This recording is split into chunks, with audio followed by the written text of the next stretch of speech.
बिस्मिल्लाहिर्रहमानिर्रहीम, अस्सलामुअलैकुम, good morning. सुनो पाकिस्तान के साथ मैं हूँ आपकी होस्ट शहरबानो अवान और हमेशा की तरह मेरे साथ मौजूद हैं अजीम राना। और हम ये उम्मीद ये तवक्को करते हैं आप जहाँ होंगे खैर आफियत से होंगे, अपने प्यारों के साथ होंगे, आपके दिन का आगाज मुस्बत सोच के साथ हुआ होगा। शहरबानो, आज मैंने एक बड़ी शानदार चीज़ ऑब्जर्व की, ऑब्जर्व नहीं बल्कि मिस की। और मैंने ये की कि एक दौर था, बल्कि मेरे बचपन में मैंने ये चीज़ देखी कि हमारे जो बड़े बुजुर्ग घर पे थे, सुबह सवेरे जब हम उठते थे स्कूल जाने के लिए या कॉलेज जाने के लिए, तो वो लोग साथ नाश्ता होता था, साथ हार्ड कॉपी होती थी newspaper. Oh yes, oh yes. तो आजकल वो नजर नहीं आता है। न्यूज़पेपर की खुशबू, हाँ। उसका लम्स, वो जो आप पकड़ के ऐसे खोलते हैं वो आवाज, ओह माय गॉड, वो बाकी उसका एक अलग ही वाइब होती है। और गली मोहल्लों में लाहौर का तो ये कल्चर है स्पेसिफिकली, अब पता नहीं है कि नहीं है, बचपन में तो पूरे काफी पंजाब देखते का थे। ही कल्चर है, हर जगह लेके बैठे गली होते मोहल्लों में हैं। बिल्कुल थड़ों पर वो बड़े बुजुर्ग बैठते थे और करंट अफेयर बार्बर डिस्कस होता था। शॉप्स पे बैठे होते हैं। बिल्कुल बिल्कुल। और जितने हमारे गार्ड भाई हैं वो सारे लेके बैठे होते हैं। हमारे जितने बुजुर्ग हैं वो सर्दियों में खुसूसन अगर धूप निकल रही हो तो वो छत पर साथ धूप सेक रहे होते हैं, साथ चाय का कप होता था। गली मोहल्लों में तो हर आते जाते से एक दूसरे से पूछते थे, पाइन फलां खबर पड़ी जे तुसी है देखिया की हो रहा है। और उसके अलावा जैसे छोटे बच्चे हैं वो या फिर यंग बॉयज हैं, गर्ल्स हैं, वो जाते पूछते अंकल आज की नई खबर क्या है, ये बता दे। तो अंकल बता देते थे कि आज की नई खबर क्या है। लेकिन वो सारे मामला अब भी हैं, लेकिन वो चेंज हो चुके हैं। अब जरा डिजिटलाइज निगार आ गए ना, अब अखबारों की जरूरत नहीं फोन पे कन्वर्ट हो गई है सारी जो है ना, हमारी रीडिंग हैबिट्स भी हम लोग अब फोन के जरिए अपनी पूरी कर लेते हैं। लेकिन उसकी एक अच्छी बात ये थी कि शहरबानो बच्चों पर बड़ा मुस्बत असर पड़ता था। जब वो देखते थे ना अपने बड़े बुजुर्गों को कुछ पढ़ते हुए, रीडिंग करते हुए, तो दिल करता था कि हम भी पढ़ें। और अखबारात में बड़ी इंटरेस्टिंग स्टोरीज आती थी, बच्चों वाली बड़ी मजे वाली कहानी आती थी जो पढ़ते थे हम लोग। एग्जैक्टली, और बड़ा जबरदस्त लगता था वो पढ़कर, बड़ा अच्छा लगता था। और मुझे तो अभी भी याद है कि बचपन में मुझे अखबार पढ़ना आता ही नहीं था कि अखबार पढ़ते कैसे हैं। अक्सर लिखा होता था ना कि ये फलां पेज पर है, वो पेज मुझे कभी नहीं मिला बचपन में, लेकिन मैं फिर भी सारा अखबार पढ़ती थी सिर्फ इसलिए कि अब्बू को पता चले कि मैंने अखबार पढ़ा है। बिल्कुल। तो आप मिस करती हैं आजकल? मैं बिल्कुल मिस करती हूँ, लेकिन हमारे ऑफिस में अखबार आता है तो मैं पढ़ लेती हूँ। ऑफिस में होता है, लेकिन घर में नहीं होता है न्यूज़पेपर। घर में सिर्फ मोबाइल फोन पे न्यूज़पेपर है या लैपटॉप पे घर में हम न्यूज़पेपर हमें चाहिए होता है शीशे साफ करने के लिए, टेबल साफ करने के लिए, ग्लास साफ करने के लिए। ये भी एक फायदा न्यूज़पेपर का होता था कि जो न्यूज़पेपर पुराना हो जाता था उसके अंदर सामान पैक करके भी। अजीम, अब हमने तो बहुत बातें कर ली, हमारे देखने वाले जो हैं वो इंतजार कर रहे हैं कि कब बताएंगे लकी ड्रॉ में से किसका नाम निकला, और ये बताएंगे कि आज जो कल हमने तस्वीर दिखाई थी वो कौन थे। तो पहले हम अपनी फोटो ना दिखाएं, तस्वीर जो कल दिखाई थी अपने नाजरीन को हमने। तो ये तस्वीर देखें जी, कल हमने ये तस्वीर आपके सामने रखी थी और ये है एहसन खान। ओके, बचपन में बहुत क्यूट थे एहसन खान। बचपन में भी बड़े स्टार लग रहे थे मुझे। कसम से बहुत। और एहसन खान बड़ी जानी मानी शख्सियत, पाकिस्तान टेलीविजन की हमारे सुपरस्टार है माशाल्लाह से। आज की पिक्चर जो है वो भी दिखाएंगे। एहसन खान थे ये, और मैंने देखा बहुत सारे लोगों ने सही जवाब दिया था। बहुत सारे लोगों ने बताया था। शहरबानो ने कल हिंट भी दे दिया था वैसे कि इनका ये जो बच्चा है इसका ताल्लुक पाकिस्तानी ड्रामा इंडस्ट्री से। ये कोई एक्टर लग रहे हैं। आप लोगों के साथ ये हर रोज चीटिंग कर देती हैं शहरबानो, और रोजाना की बुनियाद पर ये हेल्प आउट कर देती हैं आपको। तो आज हम आपको पिक्चर दिखाते हैं, गेस करें कि ये पिक्चर किस की है जी। ओके, आ जाइए, कोई अंदाजा लग रहा है आपको? ये मुझे लग रहा है कि किसी सिंगर की पिक्चर। यस, पक्की बात है, ये कोई रॉक स्टार है। देखिए ना, उस वक्त किसी चीज पे बैठे हुए हैं और ऐसे हाथ रखा हुआ गिटार बजाने की तरह। सोर्सेज बड़े पक्के हैं भाई, इनके पास सारी इंफॉर्मेशन होती है और मैं पता लगाने की भरपूर कोशिश करूंगा कि शहरबानो को ये सारी खबरें कौन देता है भाई। ये दिस इज नॉट फेयर। और ये खुद से ही कि सहाफी कभी भी अपना जराए नहीं, मुझे ऐसा लगता है कि आपको पता होता है कि इस बच्चे की जो है वो पिक्चर है, ये किस स्टार की पिक्चर है, और आप फिर खुद से ही व्हाट्सएप पे भी मैसेज कर देती हैं, आप फेसबुक पेज पे भी कमेंट कर देती हैं और विनर भी खुद बन जाती हैं। मुझे ऐसा लगता है कि ये कुछ बिल्कुल ऐसा नहीं है। तो अभी आज के हमारे इस हफ्ते के हमारे जो विनर हैं उनका नाम हम अनाउंस करेंगे। आप अपनी धड़कनों को थाम लें क्योंकि जो आज के विनर हैं वो है मलिक, क्या नाम है? मलिक तारिक अवान।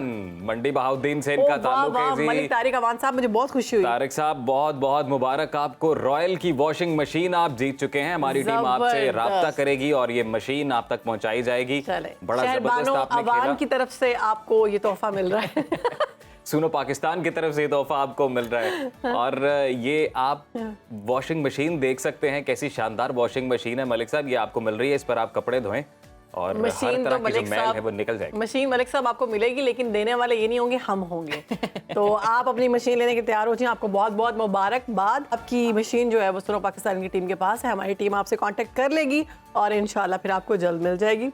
तो हमारे मुझे नाज़रीन जो आपसे हैं एक वो भी सवाल जल्द से जल्द कमेंट्स करके अगले ड्रॉ में शामिल हो जाए ना। हम ये भी कह दें उन्हें कि हमारे फेसबुक पेज पर जाके कमेंट कर दें। जो तस्वीर हमने आज आपको दिखाई उसके बारे में व्हाट्सएप नंबर भी टीवी स्क्रीन पर है, उस पर आप व्हाट्सएप कर जो दें। रह गए हैं वो अभी अभी हमारे इनामात खत्म नहीं हुए, सिलसिला जारी है। जो सारा एक प्रोसेस है जो आपको पहले भी बताया गया है कि आप जाएं, आप कमेंट करें, 3 दोस्तों को फॉलो करवाएं, उनसे कमेंट करवाएं और फिर आपका नाम जो है लकी ड्रॉ में आएगा अगर आपका जवाब ठीक हुआ तो। शहरबानो, मुझे लगता है आपको डिजाइनिंग का शौक है।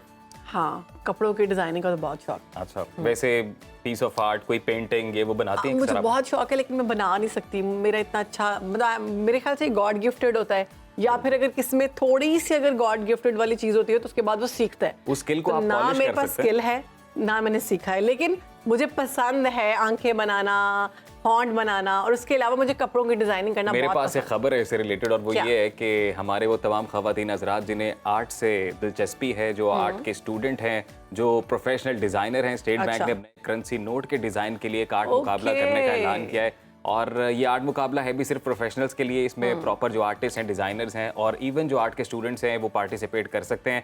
अब मुख्तलिफ किस्म के जो आर्ट्स हैं वो बनाए जा सकते हैं इस कॉम्पिटिशन में। मुख्तलिफ थीम्स पर डिज़ाइन किया जा सकता है और इसका पर्पज़ ये है कि हमने अपने नाजरीन के साथ खबर शेयर की थी कि नए करेंसी नोट आने वाले हैं। बिल्कुल जी, नए तो करेंसी नए नोट नोट का जो डिज़ाइन है वो सिलेक्ट किया जाएगा इस आर्ट मुकाबले में। बिल्कुल डिजाइन जो है वो सिलेक्ट कर लिया जाएगा। नोट आने वाले हैं तो आप लोगों से भी कहा था कि अपने जितने भी कोनों गुदरों में नोट पड़े हैं वो निकाल लें और जाकर बैंक में अभी से जमा करवा दें। नए नोट आएंगे और नए नोट में जो नई चीज़ होगी वो ये होगी कि एक तो आप लोगों से 3 डिज़ाइन लिए जाएंगे। हर बंदा जो है वो जो आर्ट का स्टूडेंट है या फिर वो आर्ट से ताल्लुक़ रखता है वही इसमें हिस्सा ले सकता है। उसके बाद वो अपनी पसंद के मालूमात के साथ वो चीज़ें पहुँचाएगा। मुख्तलिफ कैटेगरी है ना नोट्स हाँ। में, 7 मुख्तलिफ नोट है और हर नोट के 3 डिज़ाइन मुंतखब किए जाएंगे, उसमें से फिर एक फाइनल किया जाएगा। और मजे की बात यह है कि ये जो नोट है ये प्लास्टिक के नोट आएंगे, क्योंकि अब कहा यह जा रहा है कि प्लास्टिक के नोट ज़्यादा अच्छे होते हैं, वो ज़्यादा देर पा होते हैं। और हमने देखा है बहुत सी बड़ी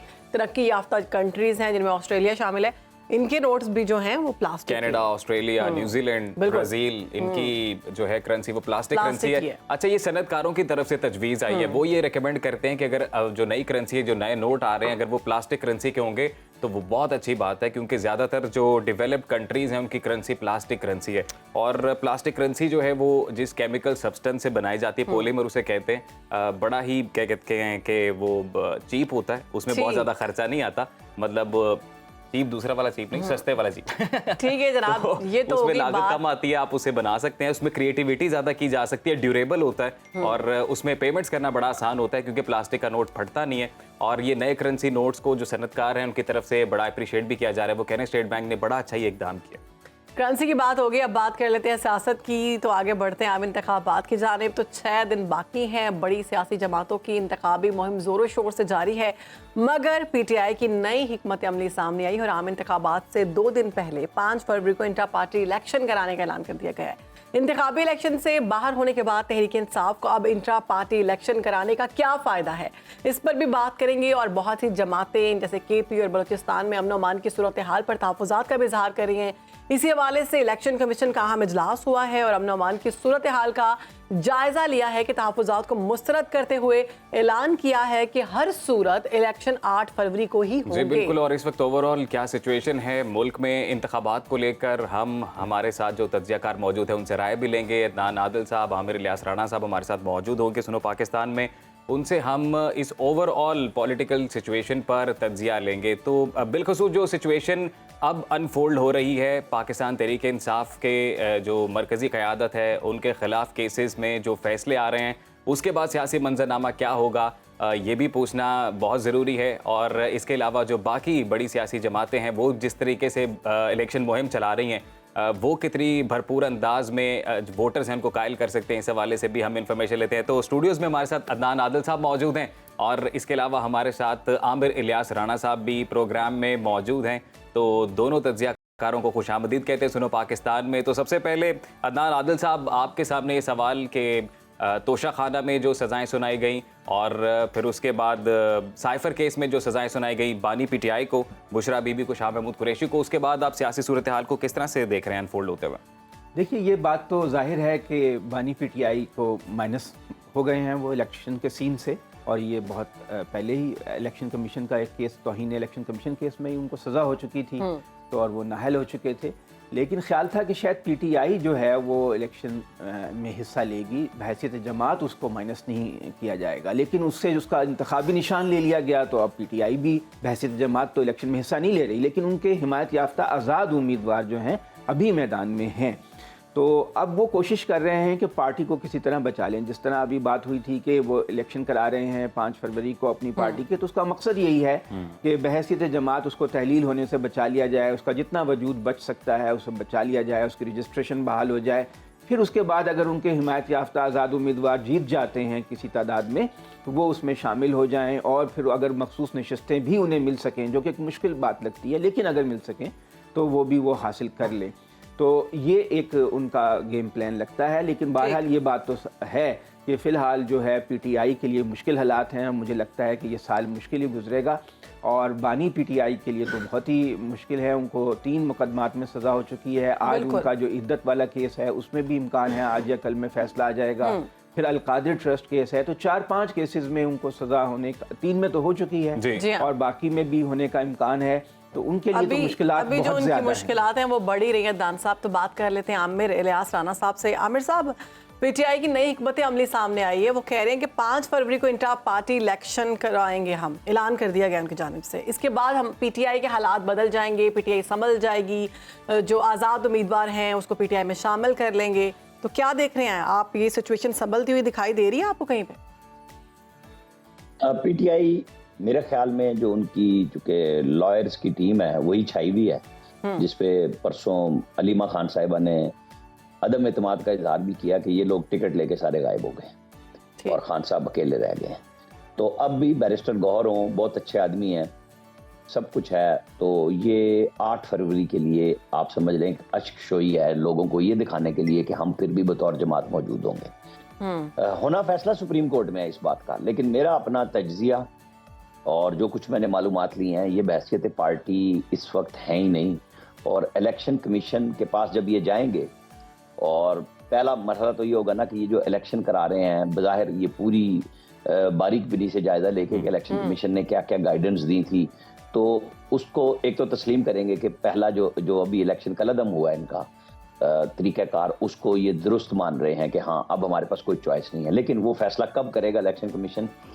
जैसे वो बैरिस्टर गौहर हुक्म दिया करते थे ना कि आपको इतने दिन में करना था, आपने नहीं किया, और फिर ये पेशावर हाई कोर्ट चले गए। अब ये किस हाई कोर्ट में जाएंगे, कहाँ जाएंगे? इलेक्शन हो चुका होगा, इलेक्शन के नताइज जब आ जाएंगे हतमी सरकारी, तो उसके 72 घंटे के बाद लोगों ने शामिल होना है अपनी अपनी पार्टी में। तो जब ये अपने बचे खुचे लोगों को, क्योंकि एक तो बहुत बड़ी तादाद में जो इनके जीतने वाली कैंडिडेट हैं, आप ध्यान में रखिएगा कि वो भी किसी की आशीर्वाद से ही लड़ेंगे इलेक्शन, और जीतेंगे तो उन्होंने पहले से ही अपनी सौदेबाजियां कर ली हैं कि कौन किधर जाएगा, और वो हालात देखेंगे कि मरकज में और फिर सूबों में जो लोग जीतेंगे उनको कौन एडजस्ट करेगा, कहाँ पे किसकी हुकूमत बन रही है। उनकी पहली प्रायोरिटी पीटीआई नहीं होगी, वो वहीं जाएंगे जिस तरीके से पीटीआई 2018 के इलेक्शन में जहाज़ों में भर भर के आज़ाद उम्मीदवारों को लेके आई थी, और उस वक्त लोग आज़ाद पंजाब में जो जीते थे, हुकूमत नून की बन सकती थी, वहाँ नहीं जाने दिया गया। राणा साहब, ये भी डॉन की खबर है जिसमें ये मेंशन किया गया है कि पीटीआई की जानिब से कुछ सियासी जमातों से रब्ता किया गया है, जिसमें कुछ रिलीजियो पॉलिटिकल जो हैं वो पार्टीज़ भी हैं, और ये उम्मीद की जा रही है उन सियासी जमातों से कि जो आज़ाद उम्मीदवार हैं उनको और फिर जो रिजर्व सीट्स हैं उनको बचाने के लिए ये जमातें मदद कर सकती हैं पीटीआई की। कोई प्रॉक्सी मेयर्स लिए जा रहे हैं, तो ये क्या तरीक़ाकार है, कुछ बता सकते हैं आप? देखिए, प्रॉक्सी मेयर्स तो सिंपल सी बात है कि जो पार्टी इलेक्शन कमीशन तस्लीम करेगा तो उनके जीते हुए बंदे, जिस मतलब आजाद लोग, अभी तो सारे आजाद हैं, पीटीआई के लोग अपनी पार्टी में आए, और पहले तो है कि इलेक्शन कमीशन इस बात को माने, और अगर वो नहीं मानता तो 72 घंटे में ये हाई कोर्ट भी जाएं, हाई कोर्ट से सुप्रीम कोर्ट में जाएं, फैसला कराएं अपने हक में, तो मखसूस नशिस्तें मिलेंगी। पहले तो शो करना पड़ेगा ना कि जी वो आजाद अरकान इनके पास है, और आपको पता है वो तनासुब के हिसाब से होता है कि कितने लोग होंगे तो उस हिसाब से मखसूस नशिस्त मिलनी है। जब ये काम हो जाएगा, जो कि मुझे नहीं लग रहा कि होगा, ये इनसे हो ही नहीं पाएगा।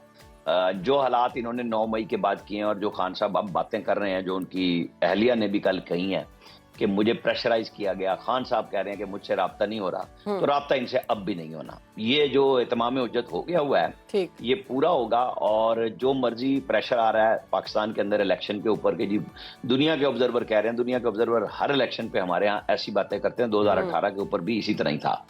तो मुझे बहुत मुश्किल लग रहा है, सच्ची बात यह है कि जब एक पार्टी को इलेक्शन में है ही नहीं, ऐन मुमकिन है इलेक्शन कमीशन ये कहे कि ये तो हमारे पास रजिस्टर ही नहीं है ना, तो फिर किस बुनियाद पे हम आपको राना साहब, ये सारी सूरत हाल में आपको मुश्किल ही लग रहा है पीटीआई का कम बैक करना। तो अदनान साहब, अभी हम देख रहे हैं कि बुशरा बीबी को जो बनी गाला में रखा गया है सजा के तौर पर, मरियम नवाज और फरियाल तालपुर को जेल में रखा गया, ये सहूलियात नहीं दी गई। क्या समझते हैं आप कि मरियम नवाज ने जो तहफ़्फ़ुज़ात का इजहार किया वो दुरुस्त है?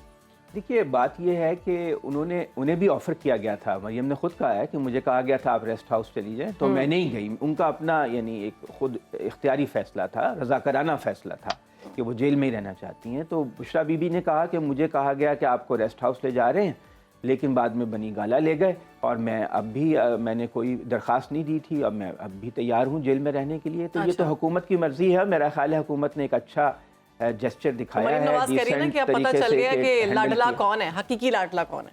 जी, वो मतलब फर्स्ट लेडी रही हैं। अगर हुकूमत चाहती है कि वहाँ पे भी वो एक कमरे में ही मुक़य्यद हैं, उनको सब जेल करार दिया गया उनके घर को। अगर हुकूमत चाहती है तो उन्हें जेल भी मुंतकिल कर सकती है, उनकी तरफ से दरख्वास्त नहीं है। बहरहाल ये कि एक हुकूमत की तरफ से मैं समझता हूँ कि एक अच्छा डिसेंट जेस्चर है। और जो लोग बड़े सियासी ओहदों पर रहते हैं उन पर केसेस बनते हैं। हमारे मुल्क में अमूमन वज़ीर आज़म जो हैं वो इक़्तिदार जाने के बाद उनके ऊपर केसेस भी बनते हैं, जेल भी होती है। बेनज़ीर भुट्टो के हुआ, आसिफ ज़रदारी के साथ हुआ, फरियाल तालपुर के साथ हुआ, नवाज शरीफ के साथ हुआ, शहबाज शरीफ के साथ हुआ, मरियम के साथ हुआ। तो पाकिस्तान में ये वज़ीर आज़म का मुक़द्दर है कि उन पे केसेस बनते हैं, जेल में जाते हैं, होते ही रहते हैं। तो इसलिए अगर थोड़ा सा डिसेंट हुकूमत मुज़ाहरा करे उनके साथ, ख़ास तौर से ख़वातीन के साथ सलूक का, तो वो एक अच्छा पैगाम जाता है और एक अच्छी रिवायत कायम होती है। राना साहब, एग्जैक्टली यही सवाल मेरा आपसे कि मरियम नवाज ये कहती है। देखें, दो बिल्कुल देखें, मरियम नवाज को जब सजा हुई थी उस वक्त इमरान खान बरसरे इक़्तिदार नहीं थे, ये ज़हन में रखिएगा। और उनको सियाला रेस्ट हाउस ऑफर किया गया था, उन्होंने रिफ्यूज कर दिया। फिर उन्हें बी क्लास के लिए कहा आप एप्लीकेशन दे, उसने कहा अगर एप्लीकेशन देनी है तो नहीं चाहिए, और उन्होंने नहीं ली। यहाँ बेगम साहिबा कहती हैं कि मुझे कहा गया था। भाई आप ना लेती हैं, आपकी पार्टी के लोग कोट लखपत में और बाकी जेलों में ख़वातीन मौजूद है ना, बच्चों के साथ, बुजुर्ग बूढ़े सारे। तो फिर ये जो रूल ऑफ लॉ की बात करते थे कि एक जैसी तालीम, एक जैसा कानून, तो ये अपने घर में नहीं हुआ। कल भी साफियों ने ये ताबड़तोड़ सवाल किए थे जेल के अंदर इनसे, तो जवाब ये था कि जी मुझे नहीं पता था। भाई आपको ये तो पता था ना कि आपको जेल में नहीं रख रहे, तो कल रुक जाती वहीं पे रात को कि नहीं मैंने जेल में रहना है। तो ये फर्क है। लोग बात करते हैं ना कि पहले मीटिंग हुई कोई, फिर वहां जेलर के कमरे में चाय में भी इन्होंने कहा कि दूध ज्यादा डाला जाए, दोबारा चाय बना के लाएं। तो हुस्ने सलूक था, ये हुस्ने सलूक मौजूद था, होना चाहिए। लेकिन फिर वो बात वो होती है, जब नवाज शरीफ की जमानत होती थी तो लोग कहते थे 80,000 कैदियों का क्या बनेगा। तो फिर इनको तो अपनी ख़वातीन कैदियों के हवाले से बात करनी चाहिए थी, इनके वकला क्या कर रहे थे, ये क्वेश्चन आ गया। और इसीलिए ज़ेर बहस भी हो गया कि अगर उस वक्त निगरान हुकूमत ने ऑफर की थी तो आज की निगरान हुकूमत ने भी कर दी। मरियम ने नहीं की, तो वो आज कहती है ना फखर से कि जी मैंने उनका कमरा एक तंदूर के साथ जुलाई में हब्स के मौसम में रखा गया था अडयाला जेल में, और अब फर्क है। बिल्कुल मतलब वो उन्होंने बताया कि मैंने ये काम किया, तो चूंकि उसने सहूलत मांगी नहीं, ये एक ऑफर हुई, इन्होंने ले ली, बस इतनी सी कहानी है। और वो पार्टी के अंदर एक इख्तलाफ आ गया। इनके अपनी जो ट्रोलिंग टीम्स हैं वो बुशरा बेगम के बारे में कल से परसों से शुरू हो गई हैं, जब से ऑर्डर हुए हैं कि भाई ये क्या बात हुई, यही औरत है। बड़े बड़े लिखारी जो इनके हक में लिखते हैं उन्होंने इस क्वेश्चन उठा दिए कि एक औरत और इसने क्या कर दिया, खान को पहुंचा दिया, जैसे खान तो सिर्फ रोटी को चोची कहता था। तो वो अब जैसे हो रही है बात, आज फाइनल होनी है, लतीफ साहब पे जिरा होनी है, सलमान अकरम राजा अगर आएंगे तो वो होंगे कल। आपको दिलचस्प बात बताऊं, जो वैसे तो आ भी गई है कि ये इमरान खान ने खावर मानेका को कहा कि ये कुरान पे हल्फ ले। हाँ जी बिल्कुल, ये जो कह रहा है सच कह रहा है, तो उन्होंने कहा मैं हल्फ लेता हूँ। फिर जज साहब ने समझाया कि फिर आप सवाल नहीं कर सकेंगे, फिनिश हो जाएगा। नहीं कि ये फिनिश, क्योंकि फिर कुरान के बाद तो फिर जब आप कानून से हटके आ रहे हैं और कुरान पे आ रहे हैं तो फिर बात खत्म, फिर इसकी बात मानी जाएगी। फिर उनको परेशानी हुई कि ये मैंने क्या कह दिया। हालांकि वहां पे बड़ी मैं आपको वो जुमले मेरे रिपोर्टर ने मुझे बताया, मैं वो यहाँ सुना नहीं सकता, मतलब जब्ते तहरीर में नहीं लाया राना जा साहब, सकते इसे जो वक्त खबर की माने किल्लत जाने है। वहाँ एक पे है। और जाते जाते एक आम सवाल, और वो ये कि बलोचिस्तान और केपी में जो सूरत हाल है इस वक्त अमन अमान को लेकर, इलेक्शन कमीशन ऑफ पाकिस्तान का इजलास हुआ और चीफ इलेक्शन कमिश्नर खासे जो हैं वो जोश व खरोश में, और उनकी जानिब से ये भी कहना है कि इंतखाबात होंगे हर हाल में और भरपूर तरीके से। तो कितना बड़ा चैलेंज आप देख रहे हैं इन प्रोविंसेस में बिलखसूस इलेक्शन कमीशन के लिए? 2013 से बड़ा चैलेंज नहीं है। उस वक्त भी इलेक्शन हुए थे, पूरे मुल्क में दहशतगर्दी थी, सिर्फ चंद मखसूस इलाकों में नहीं थी। और फिर जब अज़्म हो, फिर कोर कमांडर्स की प्रेस रिलीज परसों इलेक्शन कमीशन का इजलास बुलाने के बाद आ गई थी कि हम कराएंगे इलेक्शन, तो बस फिर इलेक्शन तो होने जा रहे हैं। ठीक है, आप समझते हैं कि अब कोई इलेक्शन होने क्या जा रहे हैं। होगा, मेरा नहीं ख्याल कि कोई, हाँ बिल्कुल इलेक्शन हो रहे हैं और सब लोगों को वोट डालने के लिए जाना चाहिए। ठीक है, इसी पर अदनान साहब आपके क्या कमेंट्स हैं? जी, इलेक्शन के अब तो कोई शक नहीं रह गया कि इलेक्शन होगा, और बिल्कुल जो अज़्म है फौजी क़यादत का वो हमारे सामने है। और ये बात बिल्कुल ठीक कह रहे हैं राना इलियास के, पहले भी बहुत दहशतगर्दी थी, उससे ज़्यादा तो इस वक्त नहीं है। लेकिन ये कि अगर हम फ़र्ज़ करें उसके ख़तरे से डर के इलेक्शन को मुलतवी किया जाता है, फिर तो उनके हाथों में खेलने वाली बात हुई ना, कि हम उनसे ब्लैकमेल हो रहे हैं और उनके गेम उस पर उनके जाल में फंस रहे हैं। तो स्टेट को ये आज़म तो दिखाना है कि वो तमाम तर मुश्किलात के बावजूद आगे बढ़ होंगे 8 फरवरी को हर हाल में पूरे मुल्क में तमाम सूबों में। बहुत शुक्रिया आपका नान आदिल साहब, आमिर इलियास, आपने सुनो पाकिस्तान को वक्त दिया और इस वक्त मुल्क में इंतखाबात को लेकर बिलखसूस जो सूरत हाल है और सियासी जमातें जिस तरीके से इलेक्शन मुहिम चला रही हैं उस पर अपना ओवरऑल जो तज्जिया वो बिल्कुल इंतखाबात होने जा रहे हैं। 8 फरवरी को आपने घरों में नहीं बैठना, आपने ज़रूर जाना है, अपना वोट कास्ट करना है, क्योंकि आपका वोट बहुत कीमती है। एक छोटी सी ब्रेक के बाद हाजिर हो रहे हैं, आपने कहीं जाना नहीं, देखते रहिए सुनो पाकिस्तान।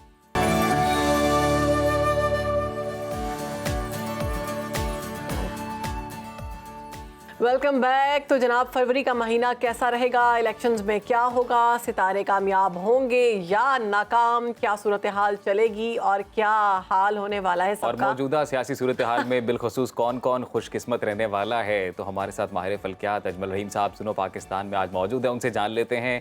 वेलकम टू सुनो पाकिस्तान। अजमल साहब, कैसे हैं आप? Thank you very much Rana साहब, आपने और आपका शहर बानो बहुत शुक्रिया आपका, आपने बुलाया सुबह।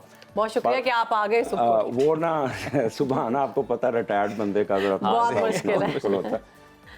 मैं थोड़ा सा पाकिस्तान का आपको बताना चाहूँगा कि फरवरी का महीना पाकिस्तान का जो हारोस्कोप है ना, बड़ा टिपिकल हारोस्कोप है, बाय बर्थ जिसे कह रहे हैं, कि जिसमें सन, सैटर्न, जो वीनस और मरकरी नेगेटिव असेंडेंट में बैठे। शायद चार्ट मैंने भेजा, शायद वो डिस्प्ले भी करें।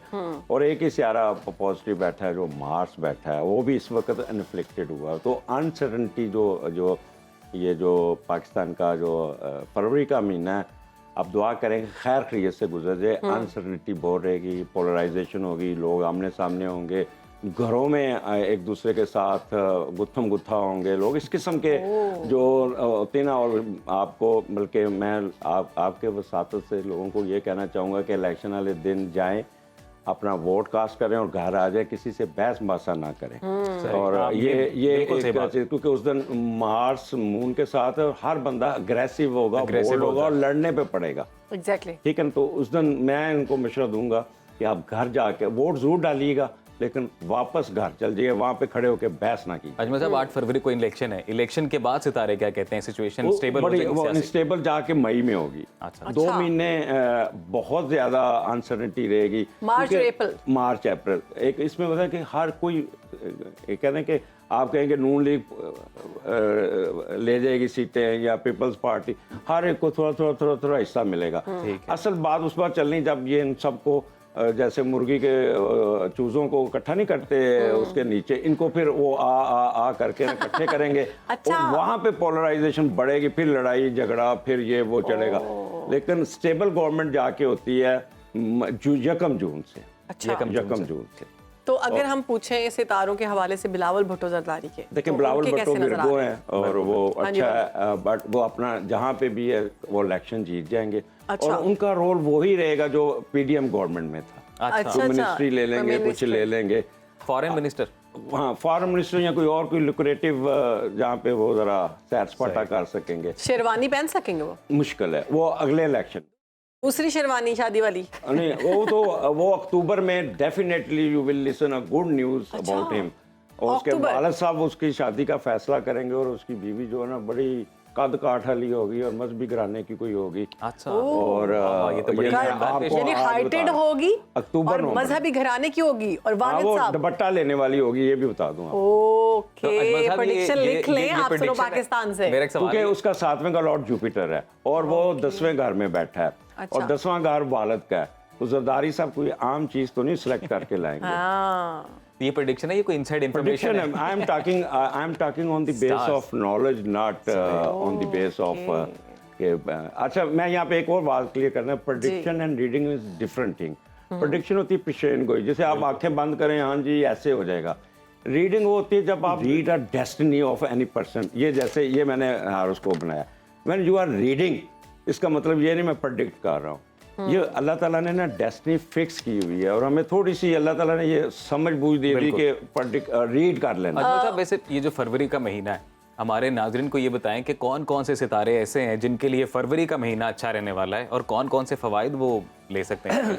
इसका मैंने प्रोग्राम बड़ा डिटेल से किया है। फरवरी का महीना जो है ना, अगर आप स्टार करें एरीज का, जी, जी। एरीज के लिए टफ टाइम, अच्छा, ठीक है, और उन पे दबाव होगा, उन पे प्रेशर होगा। टॉरियन के लिए बहुत अच्छा, मौजें करेंगे और एंजॉय करेंगे। टॉरस, टॉरस, मैं टॉरस। अच्छा, उनके लिए तभी तो आप माशाल्लाह कह के ये लगा वाकई रहे हैं। मौजे करने वाले हैं, मैं भी बताऊंगी नहीं लेकिन सही बता रहे हैं आप। उसके बाद Gemini will be in the pressure, उनको स्केयर है, वो काम में, वैसे भी जेमिनी ज्यादा थोड़े सोचने वाले ज्यादा होते हैं, अपने आप को प्रेशर में रख के खुश रहते हैं, खुद ही पेन के टीके लगाते रहते हैं। और वो उनका सन, मैं उनको वैसे करूंगा कि जेमिनी खवातीन को खासतौर पर अपने हस्बैंड के साथ जून में मैच नहीं डालना। ओके, अच्छा, आगे चलते हैं। Cancerian, over burden, over busy, और ये जुलाई तक ये फंसे रहेंगे। ठीक है। और उसके बाद लियो, मौजें करें। अच्छा, हाँ, लियो इज द बेस्ट। और आसिफ अली लियो के जरदारी लिए- साहब लियो हाँ हैं। आओ लियो, वो तो देखो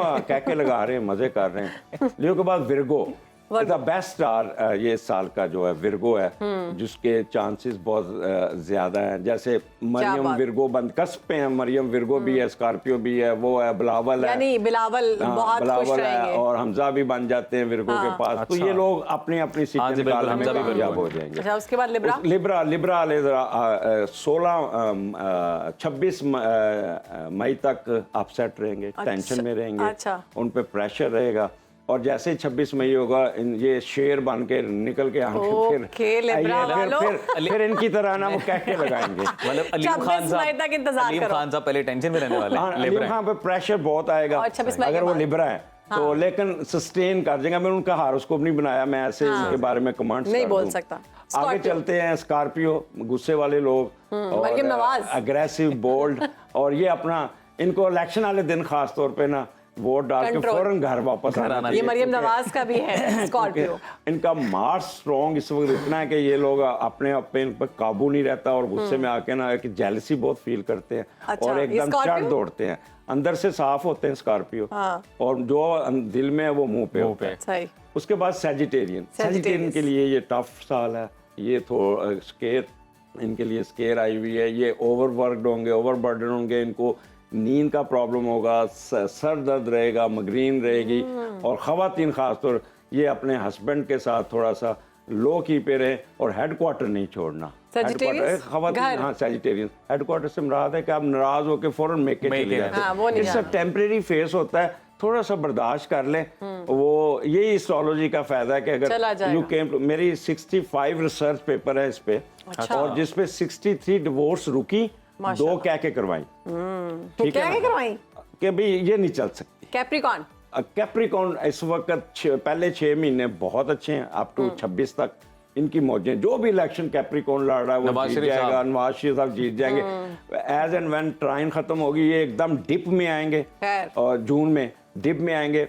मे भी नवाज शरीफ साहब स्टार्ट करें प्राइम मिनिस्टरशिप, और बाद में थोड़ा सा- ये he will be replace by Shehbaz Sharif. Okay, ये भी हो सकता है। ये हो सकता अच्छा, है। एक्वेरियस। हेल्थ इशू की वजह से अच्छा अच्छा। एक्वेरियस मौजें करें, ठीक है। और वो एक्वेरियस ने पिछले 3 साल बहुत सख्त काटे, और अब उनके लिए रिलैक्सेशन का पीरियड है। थोड़ा सा अभी तक वो उस पुराने ट्रॉमे से निकल नहीं पा रहे, ठीक। क्योंकि मैक्सिमम डिवोर्स हुई हैं एक्वेरियस Aquarius की, की। क्योंकि प्रेशर इनका स्केयर भी रही है, सैटर्न भी ऊपर रहा, जिसकी वजह से एक्वेरियस बहुत अपसेट थे। बट ठीक। अब उनके खेलने कूदने के दिन हैं, चलें, एंजॉय शुक्र है, करें finally। और सैर सपाटा करें। स्पाइसेस, स्पाइसेस वाले लोग ओवर बर्डन, हाय मेरा ये Spices है। साल पूरा सोचों में घूम रहेंगे, कोई खुशी नहीं मिलेगी। नींद नहीं आएगी, नहीं काम बहुत करेंगे। स्पाइसेस, मेरा स्पाइसेस है। स्पाइसेस है ना, लेकिन रिस्पॉन्सिबिलिटी आपके ऊपर ला दी जाएगी। मार्च के महीने में आपको कहते हैं सिर खुरकने को टाइम नहीं होगा, और अपना नींद पूरी कीजिएगा। अच्छा, और सर दर्द रहेगा और मगरीन भी हो सकती हाय हाय, वो है, तो हो रही है। और आप गुस्सा आपको आएगा, ब्लड सर्कुलेटरी सिस्टम, सन देखिए सन के ऊपर एक बला, आपके दिमाग पे एक बला आके बैठ जाए, वो भी नेगेटिव, तो वो क्या आपको चैन से सोने देगी? मतलब स्पाइसेस के लिए कोई अच्छा नहीं, अच्छा है, मैं फिर बात कर रहा हूँ कि स्पाइसेस को रिस्पॉन्सिबिलिटीज के पॉइंट ऑफ व्यू से ज्यादा काम का burden बोझ होगा। बढ़ जाएगा, ओवर बर्डन हो जाएंगे। बढ़ हमारे जाएगा। प्रोड्यूसर भी इसके पाइसेस अलावा हैं। इसके अलावा मैं पाकिस्तान का ये बाय बर्थ मैं लोगों को बताना चाहता हूँ कि सन नेगेटिव और वीनस नेगेटिव। सन डील करता है गवर्नमेंट को, वीनस डील करता है आपकी सियासत को, सियासतदानों को। ठीक, तो ये लोग आप 75 इयर्स में देखें कि जो भी प्राइम मिनिस्टर आया 2.5 साल जेल में गया, जो भी वन प्रेसिडेंट आया वो 21 तोपों की सलामी के साथ गए। तो इसमें पॉलिटिशियन को जो है ना रोल, वो इतना कामयाब नहीं है इस पाकिस्तान में।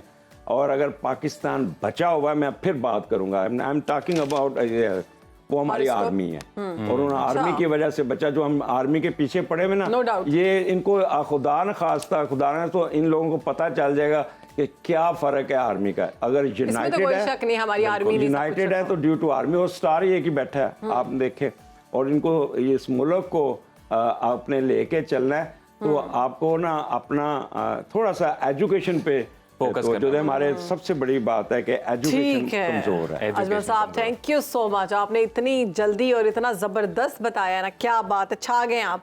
तो आप सबको बता दिया गया आपने पूरा साल क्या होने वाले, तो परेशान नहीं होना आपने। हाँ, खास तौर पर स्पाइसेस ये बात छोटी सी ब्रेक के बाद हाजिर होते हैं। Thank you.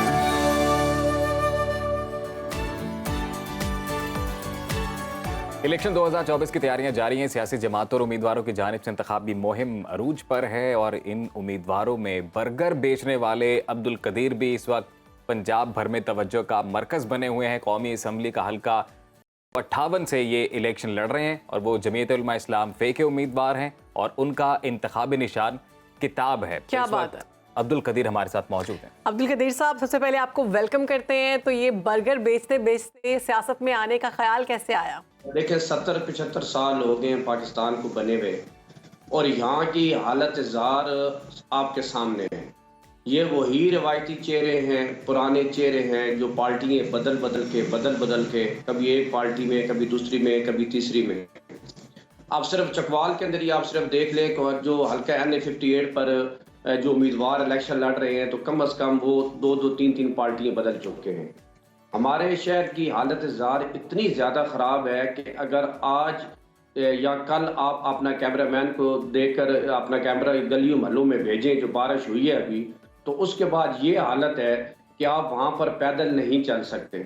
चकवाल समंदर से बहुत ऊंचा है, और यहाँ के अगर आज से कुछ साल पीछे जाए तो ये सूरत हाल होती थी कि बारिश होती थी और पानी ठीक 1-2 घंटे बाद उतर जाता था, और गली महल्ले बिल्कुल साफ थे। सही। लेकिन इतनी खराब है इस टाइम पर कि आप वहाँ पर ना ही पैदल चल सकते हैं, ना ही यहाँ पर जो है वो अब्दुल कदीर साहब, गलियां आप हैं। JUI फे के टिकट से इलेक्शन लड़ रहे हैं, इसकी कोई खास वजह है? अगर आप आज़ाद उम्मीदवार के तौर पर लड़ते और इंतखाबी निशान भी आप बर्गर लेते तो ज़्यादा मकबूलियत ना होती? नहीं, वो ये है कि रहा है मौलाना फजल रहमान साहब की जमात के साथ, और मैं शुरू से ही तकरीबन JTI से लेकर JUI तक जो है वो इसमें मैं आया हूँ, और एक जमात का मैं मेन उहदेदार हूँ चकवाल के अंदर। तो हमारे जमात के अंदर एक तरीकाकार है, यहाँ पर बड़ा छोटा कोई नहीं होता, एक तरतीब होती है, और उसके मुताबिक जो है वो सारी सूरत हाल चलती है। और मुझे जमात इस चीज़ के मुनासिब समझा कि चूंकि मैं एक पुराना वर्कर हूँ, और हमारी जमात के अंदर तो ये वो बात नहीं है कि आप कोई वडेरा खान या वो, ऐसी कोई बात नहीं है। हमारे जमात के अंदर वही है जो एक जमात के साथ चल रहा होता है, पुराना बंदा, और उसी को जो है वो साथ लेकर चलते हैं, और उसी को फिर आगे जो है वो आगे चलाते हैं। और मैं भी इसी तरीके से मुझे मेरी जमात ने मुंतखब किया है और मुझे किताब का निशान जो है उन्होंने ठीक वो है अलाट किया अब्दुल यहाँ कदीर पर। साहब, करोड़ों रुपए चाहिए होते हैं इलेक्शन में कैंपेन्स करने के लिए, तो अभी तक आप कितने खर्च कर चुके हैं? देखिए, मैं आप यकीन करें कि जैसे आपको पता है कि मेरे पास तो कोई इतने वसाइल नहीं हैं कि मैं इतने पैसे खर्च करता, लेकिन ये है कि चूंकि आप जब एक मुनज़्ज़म तरीके से और आप ये सोच लें कि मैंने इस सिस्टम में कूदना है और आप जब एक कदम उठा लेते हैं तो आप यकीन करें कि मैं अपने अल्लाह पे मुझे इतना यकीन है कि अल्लाह आपकी मदद करते हैं और मेरे साथ भी यही सूरत हाल है। मेरे पास तो आप करोड़ों की बात कर रहे हैं ना, मेरे पास तो लाखों भी नहीं थे, लेकिन दोस्त अहबाब थे और उन्होंने चकवाल के अंदर किसी ने मुझे पेन फ्लेक्से बनवा कर दे दी, किसी ने मुझे स्टिकर बनवा कर दे दिए। और जिस तरह ये चैनल्स जो है आजकल ये जो मीडिया का दौर ये अब्दुल चल कदीर साहब, रहा हम है देखते हैं बड़ी बड़ी सियासी जमातों की जानिब से जब इलेक्शन मुहिम शुरू की जाती है तो कीमे वाले नान, बिरयानी, इस टाइप की जो फूड आइटम्स है वो होती हैं, तो आपकी जानिब से कोई ऐलान किया गया बर्गर मुफ्त रैलियों में आने वालों के लिए? देखिए, ऐसा कुछ नहीं है, बल्कि मैंने एक दिन 2 दिन पहले एक स्टोरी आपने ही चलाई है सुनो के अंदर, वो मुझसे ये सवाल किया गया था इस हवाले से, तो मैंने ये कहा था, मैंने कहा जी बिल्कुल ऐसी कोई फैसिलिटीज नहीं है, बल्कि जो बंदा मेरे पास आएगा, क्योंकि मैं तो अपने हलाल की रोजी कमाता हूँ और वो जो कमाता हूँ वही अपने बच्चों को मैं खिलाता हूँ। तो कदीर साहब, कहीं आप ऐसा तो नहीं करते बर्गर खिलाते खिलाते पूरा दिन अपनी कैंपेन भी साथ साथ करते हैं? नहीं, अब वो असल वो काम जो है वो मैं शाम के टाइम पे करता हूँ, असर के बाद में स्टार्ट करता हूँ। जबरदस्त। चलें, बहुत शुक्रिया, आपने हमें वक्त दिया और हमारी दुआ है कि आप कामयाब हो। एक छोटी सी ब्रेक के बाद हम हाजिर होते हैं, आपने कहीं जाना नहीं, देखते रहिए सुनो पाकिस्तान।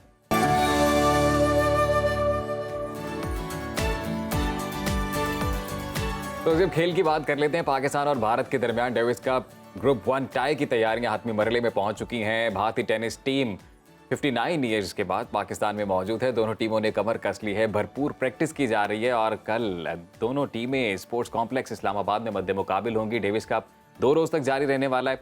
इससे पहले थोड़ी डिटेल आपको ये बताते हैं कि भारतीय टेनिस टीम आखिरी बार डेविस कप खेलने 1964 में पाकिस्तान आई थी और उस वक्त भारतीय टीम ने पाकिस्तान को 4-0 से शिकस्त दी थी। पाकिस्तान ने गुज़िश्ता 16 साल के दौरान सिक्योरिटी मसाइल की वजह से डेविस कप के किसी भी टाई मैच की मेज़बानी नहीं की है। तो इस तमाम तर सूरत हाल पर बात कर लेते हैं। हमारे साथ मौजूद हैं पाकिस्तानी टीम के कप्तान हैं स्टार आसामुल हक साहब। आसामुल हक, वेलकम टू सुनो पाकिस्तान। कैसे हैं आप?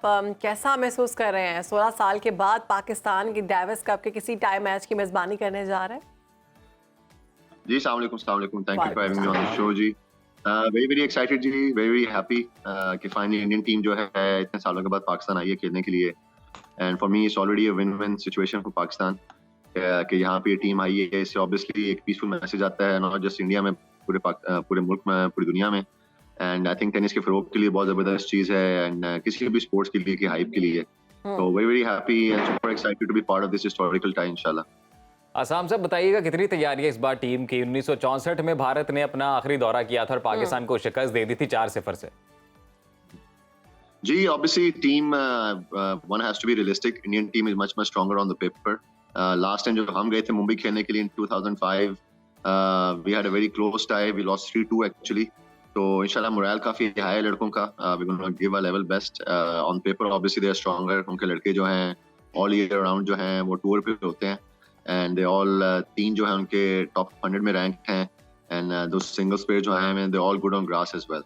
So for the past 15 years Assam आप खुद माशाल्लाह से always been स्टार हैं, पाकिस्तान का नाम आपने रोशन किया है, प्राइड ऑफ परफॉर्मेंस है। तो हम चाहेंगे कि आप भी अपना जर्नी थोड़ा शेयर करें और दूसरा आपकी तरफ से क्या टिप्स दी जा रही हैं हमारे प्लेयर्स को? नहीं, प्लेयर्स तो ऑब्वियसली बेसिकली फाइट जी, that's the main thing, to give more than 100%। हमेशा हमने कोशिश की है डेविस कप में specially, we have always been the dark horses. सारी टीमें जो आई हैं पिछले सालों में, Slovenia, Lithuania, Korea, Thailand, China, अभी रिसेंटली इंडोनेशिया भी, उन सब के अगेंस्ट हम वीकर टीम थे ऑन द पेपर। और अल्लाह के फजल करम से, कौम की दुआएं की वजह से और ऑब्वियसली लड़कों की हिम्मत की वजह से we been able to beat them. तो इंशाल्लाह यही कोशिश होगी इंडियन टीम के अगेंस्ट भी सैटरडे संडे को। We gonna go all out, our level best. Obviously team event है, 5 मैचेस हैं, जो 3 जीतेगा तो will do our level best इंशाल्लाह। चलें जी, हमारी भी बेस्ट विशेस आपके साथ हैं। असम डेविस कप की अगर बात की जाए तो चैलेंजेस को ग्रुप 1 टाई का नाम दिया गया है। ये ग्रुप 1 टाई क्या है? बेसिकली जी, वर्ल्ड ग्रुप्स होते हैं, उन्होंने जो है ना 3 कैटेगरीज कर दी। एक वर्ल्ड ग्रुप है, world group 1, world group 2, world group 3। तो बेसिकली कैटेगरीज हैं, जितना जितना ऊपर जाते रहते हैं उतनी उतनी स्ट्रॉन्ग टीम्स होती रहती हैं, उतनी उतनी कम टीम्स होती रहती जाती हैं ग्रुप्स के अंदर। वर्ल्ड ग्रुप के अंदर 16 टीम है, दुनिया की टॉप 16 है। उसके बाद वर्ल्ड ग्रुप 1 के अंदर जो है वो मेरे ख्याल से 24 टीम्स हैं, जिसमें पाकिस्तान और इंडिया एक ही उसमें कैटेगरी ग्रुप में आता है, which is also very significant. Pakistan right now is in the top 40 teams in the world tennis के अंदर, डेविस कप की जब रैंकिंग्स देखते हैं तो which is a huge achievement in itself. And इंशाल्लाह will do our level best कि अगर इंडिया को हम हराते हैं तो then will play world group qualifying जो होता है इंशाल्लाह सितंबर के अंदर। अगर खुदा ना ख्वास्ता थिंग्स डोंट गो वेल फिर हम वर्ल्ड ग्रुप 2 के अंदर चले जाएंगे, नीचे हो जाएंगे, हम डिपोर्ट हो जाएंगे। सही। आसाम 59 साल बाद दौरा कर रही है भारतीय टीम पाकिस्तान का, तो भारतीय प्लेयर्स की एक्साइटमेंट कैसी है? उनसे एक्सचेंज हुए कोई व्यूज, कोई मामलात, कैसे लगे उन्हें पाकिस्तान आकर? हाँ जी, all of them are really good friends of mine. उनको मैं टूर पे मिलता रहता हूँ, कुछ के साथ तो मैं एक्चुअली डबल्स खेला हुआ भी हूँ इकट्ठे होके as a partner, and very happy, they are also very happy. उनको बस वही दुख है कि सिक्योरिटी की वजह से उनको बाहर निकलने की इजाजत नहीं इतनी ज्यादा, एंड लेकिन उसमें मैं उनको यही कहता हूँ वो गलती आप लोगों की है, क्योंकि आप लोगों ने बहुत ज्यादा सिक्योरिटी के कंसर्न दिखाए थे बिफोर कमिंग हियर। तो मेरे लिए तो उनको आना चाहिए था आराम से, एंड जो हमारे सारे सिक्योरिटी। अच्छा आसाम, ये मुकाबला जो है ये कितना टफ होने वाला है पाकिस्तान और भारत का? नहीं, it's gonna be very tough task जी, बिकॉज हमारा जो एक होम एडवांटेज होता है playing on the grass courts, वो इनके अगेंस्ट इतना काम नहीं आएगा, क्योंकि ये भी अपनी मोस्टली टाइज जो है डेविस कप इंडिया में जब होती हैं तो वो भी ग्रास कोर्ट्स पे ही खेलते हैं। सही। तो जब बाकी टीम्स आती हैं हमारे मुल्क में, वेदर स्लोवेनिया थी, लिथुआनिया, थाईलैंड भी, इंडोनेशिया, चाइना, उन कंट्रीज के पास ग्रास कोर्ट्स नहीं है, तो वो एक एडवांटेज हमें था हमेशा से डेविस कप में ना। तो ये जो डेविस कप में ये होम कोर्ट ग्रास कोर्ट का जो एडवांटेज है वो हमारे पास इस दफा नहीं है, क्योंकि Indians are very good on grass as well. तो एक्सपीरियंस की बात होगी, and obviously who plays better on the day. Like I said, इंशाल्लाह I will do my level best, जिस तरह मैं हमेशा करता हूँ, specially when we play Davis Cup. Akeel Khan भी हमारे हैं यहाँ पे नेशनल चैंपियन, वो भी खेल रहे हैं, एंड या टू दिस टाइम इंशाल्लाह, अल्लाह आगे फिर जो अल्लाह को मंजूर इंशाल्लाह। अच्छा आसाम, हमारे मुल्क में जब हम स्पोर्ट्स की बात करते हैं तो ज़्यादातर लोग क्रिकेट देखने वाले लोग हैं, यहाँ पर ज़्यादातर क्रिकेट से मोहब्बत की जाती है स्पोर्ट्स में।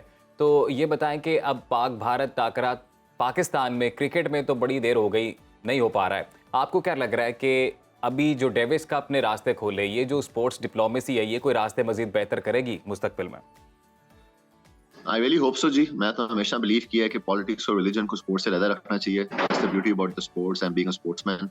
अल्लाह करे ये जो ब्रिज हमने अब थोड़ा सा बनाया है between both the countries after so many years, it will help the cricket in both the countries as well. Obviously cricket सबसे ज़्यादा पॉपुलर स्पोर्ट है दोनों कंट्रीज के अंदर, and as a sportsman I would like Indian team में यहाँ पर आए। पाकिस्तान ने तो बहुत जज्बे का और एक भाईचारे का और एक पीसफुल मैसेज भेजा था when our cricket team went and played the world cup. तो I think it's high time, specially now Indian team भी यहाँ पे आ गई है डेविस कप की, उसको देखते देखते आई रियली होप कि इंडियन क्रिकेट टीम जो है चैंपियंस ट्रॉफी के लिए पाकिस्तान आएगी, and these tennis players will take positive feedback, especially security tournament concerns जो भी। पाकिस्तान जीत जाता है इंशाल्लाह, तो फिर पाकिस्तान को क्या फायदे होंगे कोई खास? खास जी, will go up in the rankings in the world, obviously ranking में टेनिस की दुनिया में, एंड फिर हमारा ड्रॉ दोबारा से निकलेगा सितंबर के अंदर, and will see who we end up playing, और वो वर्ल्ड ग्रुप क्वालिफाइंग होगा। अगर वो हम जीत जाते हैं सितंबर में, तो for the first time in the history of Pakistan tennis history will qualify for the world group. World cup basically जो होता है, जो मेन होता है टेनिस का। जी, हमारी तो दुआ है आसाम के पाकिस्तानी टीम अच्छा परफॉर्म करे अंडर योर गाइडेंस, और बिल्कुल क्वालिफाई करे, हमारी रैंकिंग जो है वो बेहतर हो। बहुत शुक्रिया आसाम, आपने सुनो पाकिस्तान को वक्त दिया, आप हमारा साथ हैं, पाकिस्तान का फख्र है, पाकिस्तान के असल मानों में हीरो हैं। तो हमारी दुआएं, हमारी बेस्ट विशेज हमारी टेनिस टीम के साथ हैं, और दूसरी टीम के साथ भी हमारी बेस्ट विशेज इस हवाले से कि वो भी अपना पाकिस्तान का टूर एंजॉय करें और जाकर वहां पर सही सही खबरें दें, ताकि क्रिकेट भी देखने को मिले पाकिस्तान में। हमारे जो नाजरीन हैं उनके लिए भी है कि भरपूर सपोर्ट करें, बाकी जो खेल हैं उनको भी, क्रिकेट के अलावा टेनिस को भी। अब हम देख रहे हैं कि क्रिकेट में कोई भी खिलाड़ी जो है इंडियन नहीं पाकिस्तान आया, खेल को खेल के तौर पर लें, खेल के तौर पर रहें, और पाकिस्तान में टेनिस स्टार आ चुके हैं तो उनको वेलकम भी करें अच्छे तरीके से जाकर। तो एक छोटी सी ब्रेक के बाद हम लोग हाजिर हों।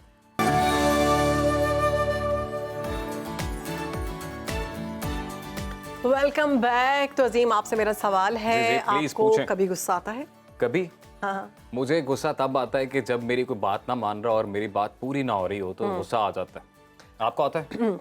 नहीं, मुझे बिल्कुल गुस्सा नहीं आता। मुझे पता है बिल्कुल शहरबानों को बिल्कुल गुस्सा नहीं आता। बहुत गुस्सा आता है मुझे, और कभी कभी तो पता नहीं क्यों आता है, बाद में सोचती हूँ कि गुस्सा क्यों किया मैंने। तो खैर, ये मसाइल हम सबके साथ हैं, परेशानी की बात नहीं है। इसी पर बात करेंगे। हमारे साथ मौजूद है रिहैब कंसल्टेंट हैं, असिस्टेंट प्रोफेसर डॉक्टर आफाफ मंजूर साहिबा, सबसे पहले तो आपको वेलकम करते हैं थैंक यू शहरबानो। और ये बताएं कि लोगों को तो गुस्सा क्यों आता है? शहरबानो, गुस्सा आने की कई वजूहात हो सकती हैं। कुछ तो आदतन होता है और कुछ बायोलॉजिकल या मेडिकल रीजंस भी हो सकती हैं। ठीक है, जैसे आमतौर पे कुछ लोग ये कहते हैं कि हमें पहले गुस्सा नहीं आता था, आजकल बहुत ज़्यादा गुस्सा आना शुरू हो गया है। तो दो चीज़ें आपने चेक करनी है। एक तो अगर आपकी आदत है तो उसको नोटिस करें कि वो कौन सी चीज़ें, अभी मैं उनका भी जिक्र करती हूँ। और एक जो बहुत कॉमन रीज़न होती है आमतौर पे, जिनको हम कहते हैं कि गुस्सा पहले नहीं आता था, आजकल बहुत आ रहा है, तो उसकी एक रीज़न ये हो सकती है क्योंकि मेडिकल रीज़न, जैसे कि आपका फिशार खून ज़्यादा होना, जिसको हाइपरटेंशन कहते हैं, आपको स्टमक के कोई इश्यूज़ हो सकते हैं। कुछ कंडीशंस ऐसी हैं, जैसे कुछ डिसऑर्डर्स हैं, बाइपोलर डिसऑर्डर है, डिप्रेशन है। हाँ जी। तो ये सारी चीज़ें जो हैं ये आपके अंदर सारी बॉडी में केमिकल चेंजेस करती हैं, ब्रेन से वो वाले हार्मोन्स रिलीज करती हैं जो कि आपको ऑल द टाइम हाइपरटेंशन में या गुस्से में रखते हैं। जब हम बात करते हैं कि फलां शख्स को बहुत गुस्सा आता है, तो वो गुस्सा किसी नॉर्मल सिचुएशन पे भी आ जाता है। लाइक जो नॉर्मेलिटी है वो ये होगी कि एक सिचुएशन इतनी टेंस नहीं है, लेकिन रिएक्शन ज़्यादा आ रहा है। बिल्कुल, आपने ये जो वर्ड इस्तेमाल किया ना, रिएक्शन, असल में गुस्सा अगर हम उसको कहें कि क्या है, बेसिकली एक इमोशन है। ठीक है, और कोई भी इमोशन हमेशा नेगेटिव नहीं होता, बल्कि गुस्सा आमतौर पे एक पॉजिटिव इमोशन के तौर पे कंसिडर किया जाता है। लेकिन अगर वो वहाँ तक गुस्सा हो जिसे आप कंट्रोल कर सकें वो तो ठीक है, लेकिन वो गुस्सा जो आपको कंट्रोल कर ले वो नुकसानदेह होता है। जैसे कि आपने आमतौर पे एक मुहावरा सुना होगा कि गुस्सा अक्ल को खा जाता है। हाँ जी। ठीक है, बेसिकली ये हमारा रिएक्शन है या रिस्पॉन्स है। गुस्सा जो है, हमारे ब्रेन के दो हाफ्स हैं, एक right half and one is left half. और राइट हाफ जो है ये हमारे इमोशंस को कंट्रोल करता है, लेफ्ट हाफ जो है हमारे लॉजिकल ब्रेन को कंट्रोल करता है। सो होता क्या है कि जब हमारे कोई सामने सिचुएशन आती है तो फौरी तौर पे हमारा जो राइट ब्रेन है वो उसको रिस्पॉन्स कर देता है और उस रिस्पॉन्स में हमें गुस्सा आता है। और जब हम थोड़ा टाइम देते हैं, रिस्पॉन्स सोचते हैं, तो फिर हम सोचते हैं क्या किया। अगर एक बॉटम लाइन में आपको ये सारी चीज़ें बता दूं कि अगर आप ये कहना चाहते हैं कि हम गुस्सा कंट्रोल कैसे करें और बहुत ज़्यादा जिन लोगों को गुस्सा आता है तो वो क्या करें, ऐसी चीज़ टिप्स तो हम बाद में शेयर करते हैं, लेकिन एक लाइन आप याद रखें, डिले द रिस्पॉन्स। अच्छा, कुछ तो छोटी छोटी चीज़ें हैं, माइनर चीज़ों के ऊपर गुस्सा आ जाता है कि ये यहाँ नहीं पड़ी हुई चीज़, वहाँ नहीं पड़ी हुई, इट्स ओके। लेकिन जब आप आर्गूमेंटेशन में आते हैं या आप कोई ऐसी सिचुएशन में आते हैं कि जहाँ पे आपको किसी को कोई रिस्पॉन्स देना है, तो हमेशा अपना रिस्पॉन्स डिले कर दें। और इसके लिए हमारे पास बहुत सारी मिसालें मौजूद हैं कि हम कैसे कर सकते हैं। स्पिरिचुअल चीज़ें भी हम यूज़ करते हैं। डॉक्टर साहब बिल्कुल आप सोल्यूशन बताइएगा, लेकिन उससे पहले मैं ये जानना चाहता हूँ कि जब आप बहुत ज़्यादा हाइपर हों, कोई भी शख्स जिसको बहुत शदीद गुस्सा आ जाए, उसके कॉन्सिक्वेंसेस क्या हो सकते हैं? Yes, consequences. असल में मसला ये है कि जब हमारा राइट ब्रेन या इमोशनल ब्रेन रिस्पॉन्स करता है तो कॉन्सिक्वेंसेस नहीं सोचता, वो लॉजिक्स नहीं सोचता। उस टाइम आपको कॉन्सिक्वेंसेस याद नहीं रहते कि क्या कॉन्सिक्वेंस होगा। लेकिन ये थोड़ा सा मतलब जो मैंने एक बात कही ना कि रिस्पॉन्स को डिले करना, जब आप थोड़ा सा डिले करते हैं तो आपका जो लेफ्ट ब्रेन है वो फिर आपको सोचने पे मजबूर करता है कि यार नहीं, सोच लो एक दफ़ा ज़रा, हो सकता है कि इसका कोई नुकसान हो जाए। अच्छा, ये गुस्सा जो है ना, बहुत छोटी छोटी रीजंस भी होती हैं। एक रीज़न ये भी होती है कि हमारा जो इनडिसिप्लिन है लाइफ में, फॉर एग्जाम्पल अगर आप घर से टाइम पे नहीं निकले और आप रोड पे ड्राइव कर रहे हैं तो आपको खामखा गुस्सा आएगा। यानी साथ रिक्शे वाला गुजर है, ये तो बहुत है, तो आप कहेंगे ये यहाँ से कहाँ सामने आ गया। और अगर आप अपने टाइम पे निकले हैं, आपने चीज़ों को मैनेज किया है, तो आपका उस दिन मूड बड़ा खुशगवार होगा। एग्जैक्टली, आपकी नींद पूरी है, अगर नींद पूरी है, आपने खाना खाया हुआ है, ठीक है। अगर आप भूखे हैं तो वो तब भी आपको लगेगा, भूखे आपको ज्यादा गुस्सा आता है। आपने किसी जगह पहुंचने लेट हो गए हैं तो आपको आने वाली हर ट्रैफिक बंदा जो है ना वो गुस्से में नजर आ रहा है। डॉक्टर साहब ड्राइव करते हुए अगर अपने अलावा बाकी सबकी ड्राइविंग में नुक्स नजर आ रहे हो तो क्या ये भी नॉर्मलिटी है?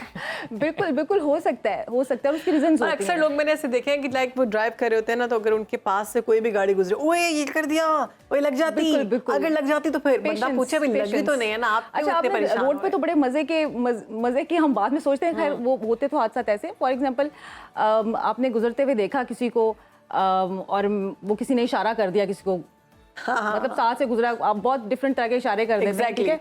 मतलब एक कॉमन सा इशारा जो मैं रोड पे देखती हूँ जाते हुए, कोई दो लोग आपस में जा रहे हैं, एक ने दूसरे को यूं करके ना ऐसे हाथ कर दिया, तो लाना था तुम्हारे पे, ठीक है, सॉरी, लेकिन दिस इज वेरी कॉमन उस टाइम। अच्छा, अब थोड़ी देर बाद जाके आगे देखा कि वो दोनों वहाँ पे रुके हुए साइड पे और शर्ट्स के बटन फटे हुए हैं और लड़ाई हुई भी और सारा कुछ।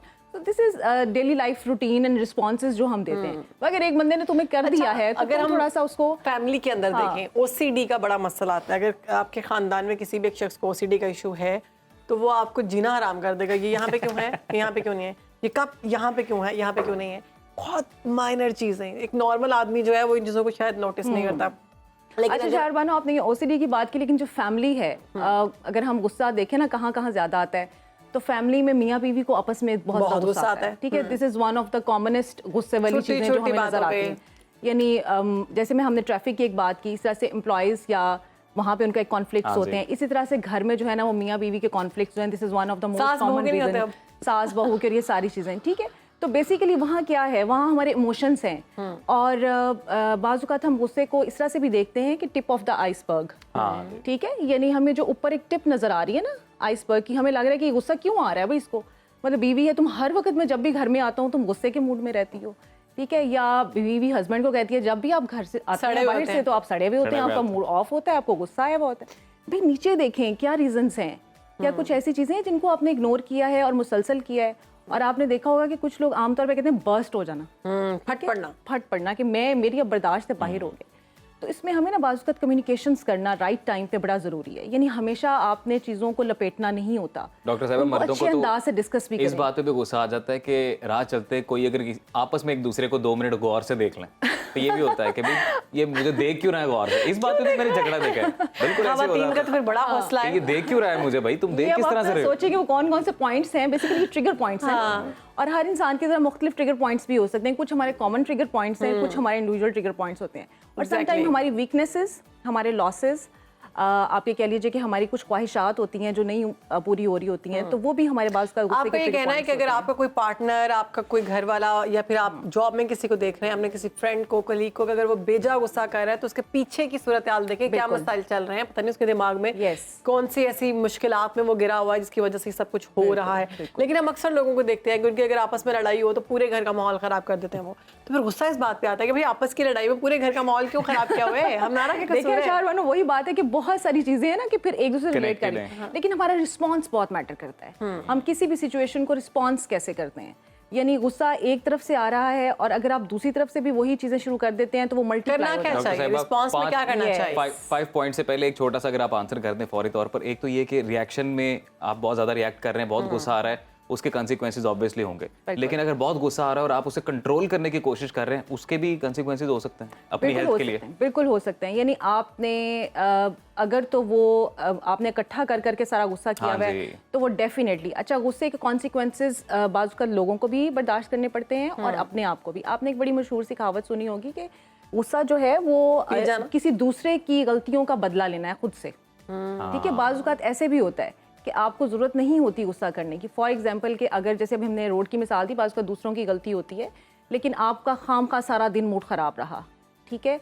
आपके किसी एम्प्लॉय ने जो है वो कोई ऐसी बात की, आप रिस्पॉन्स उसको अगर अच्छे तरीके से कर दें तो हो सकता है कि आपका रिस्पॉन्स बेहतर करने से आपकी अपनी जो तकलीफ है वो कम हो सकती है। गुस्सा कंट्रोल करते आप रिग्रेट मोड में चले गए, काश मैं वहां पे एक इसको लगा देता ना, तो आज मैं इस सिचुएशन में। लेकिन उसके कुछ अर्से के बाद आपको एहसास होता है कि आपने बहुत अच्छा किया कि आपने इसको नहीं लगाया, है ना। तो कोई 5 ऐसे पॉइंट्स बताएं जब गुस्सा आए तो क्या करना चाहिए। देखिए सबसे पहली मेन थिंग जैसे मैंने स्टार्ट ही किया था, delay the response. Delay the response, ठीक है। यानी उसके लिए अब डिले कैसे करना है आपने, एक तो ये है कि अपने आप को रिकॉल करवाते हैं। खासतौर पे वो लोग जिनको बार बार गुस्सा आता है या जिनको लगता है कि हमें बहुत ज़्यादा गुस्सा आ रहा है, ये लोग उन लोगों को ज़रूर इस चीज़ को प्रैक्टिस करना चाहिए। इसको हम माइंड थेरेपी भी कहते हैं ना, यानी माइंडफुलनेस। आपको पता लग गया कि आपका कोई प्रॉब्लम है, फॉर एग्जाम्पल अगर आपको लगता है कि हमें डायबिटीज़ है तो आप उसके लिए पहले से प्रिवेंशन रखते हैं, आपके पास चीज़ें होती हैं, आप उसको मैनेज करते हैं। इस तरह से अगर आपको ये अंदाज़ा है कि मेरी तबीयत ऐसी हो चुकी है कि मुझे बहुत गुस्सा आता है, तो आपने अपने ब्रेन को ट्रेन करना है कि कोई भी सिचुएशन हो जाती है तो I have to delay the response. Delay the response में क्या है, सबसे पहली चीज़ ये कि आप ब्रीथिंग करें, डीप ब्रीथिंग, ठीक है। यानी आप गहरे सांस लेना शुरू कर दें। गहरे सांस लेने के कई तरीके हो सकते हैं कि आप आंखें बंद करें, एक गहरा सांस लें, फिर रोकें, और रोकने के लिए हम आमतौर पर जो पेशेंट्स को एडवाइस करते हैं कि आप फिंगर्स ओपन करना शुरू कर दें, क्लोज करना शुरू कर दें, लाइक दिस। यस, 1 2 3 4 5, ठीक है।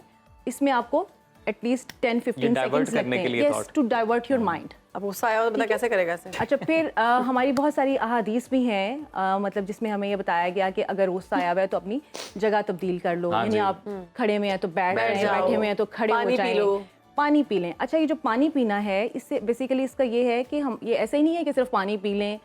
हमारी नर्व्स हैं जो कि स्टिमुलेट हुई हुई होती हैं जब आप गुस्से में आते हैं, तो हमारा वेगस नर्व है जिसको जब पानी ठंडा ठंडा पानी मिलता है तो वो नॉर्मलाइज होती है। सो पानी पीना इज़ वेरी गुड थिंग। फिर एक चीज़ जैसे आप मसा करते हैं, ठीक है, तो ये वाले पार्ट्स जो हैं इनको आप थोड़ा सा गीला करें तो ये आपके जो सारे टेंट्रम्स बॉडी के अंदर चल रहे होते हैं वो सॉफ्ट होते हैं। इसी तरह से फिर एक बहुत अच्छी चीज़, उनको बहुत ज़्यादा गुस्सा आता है और उनके अंदर हाइपर एक्टिविटी है, they can have a skipping rope.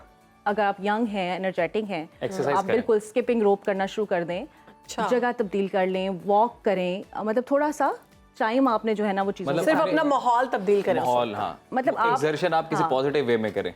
आपने एक बड़ी अच्छी सी बात ये भी सुनी होगी कि कुछ लोगों से आप पूछेंगे, आप जैसे फैमिली के कॉन्फ्लिक्ट्स हैं, तो वो कहते हैं कि आपकी लड़ाई होती है तो आप कैसे मैनेज करते हैं, आप लोगों का तो अच्छा जो है वो टाइम गुजर जाता है, तो वो हस्बैंड कहता है मैं ना घर से ज़रा बाहर चला जाता हूँ। यस, जी, ठीक है, अब ये नहीं, आप वो सिचुएशन जो है ना वो लीव आउट उसको डॉक्टर आपने साहब बहुत exactly, शुक्रिया बहुत आपके शुक्रिया वक्त आपका का। वक्त का। आपने सुनो पाकिस्तान का वक्त दिया। अभी नाज़रीन ब्रेक के बाद वापस आता है।